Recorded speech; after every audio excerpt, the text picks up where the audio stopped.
സങ്കീർത്തനം 13. ദുഃഖിതൻ്റെ പ്രാർത്ഥന. കർത്താവേ, എത്ര നാൾ ഇങ്ങനെ മറക്കും? എന്നേക്കുമായി എന്നെ വിസ്മരിക്കുമോ? എത്ര നാൾ അങ്ങയുടെ മുഖം എന്നിൽ നിന്ന് മറച്ചു പിടിക്കും? എത്ര നാൾ ഞാൻ വേദന സഹിക്കണം? എത്ര നാൾ രാവുകൾ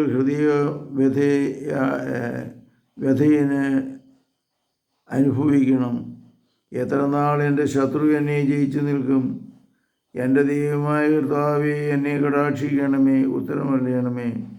ഞാൻ മരണനിദ്രയിൽ വഴുതി വീഴാതിരിക്കുവാൻ എൻ്റെ നയനങ്ങളെ പ്രകാശിപ്പിക്കണമേ. ഞാൻ അവനെ കീഴ്പ്പെടുത്തി എന്ന് എൻ്റെ ശത്രു പറയാൻ ഇടയാക്കരുതേ. ഞാൻ പരിഭ്രമിക്കുന്നതുകൊണ്ട് എൻ്റെ ശത്രു ആനന്ദിക്കാൻ ഇടവരുത്തരുതേ. ഞാൻ അവിടുത്തെ കരുണയിൽ ആശ്രയിക്കുന്നു. എൻ്റെ ഹൃദയം അങ്ങയുടെ രക്ഷയിൽ ആനന്ദം കൊള്ളും.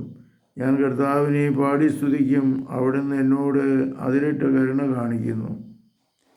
കർത്താവെ, അനുഗ്രഹിക്കണമേ. പരിശുദ്ധ പരമദിവ്യകാരുണ്യത്തിന് നേരവും ആരാധനയും സ്തുതിയും പുകഴ്ചയുണ്ടായിരിക്കട്ടെ.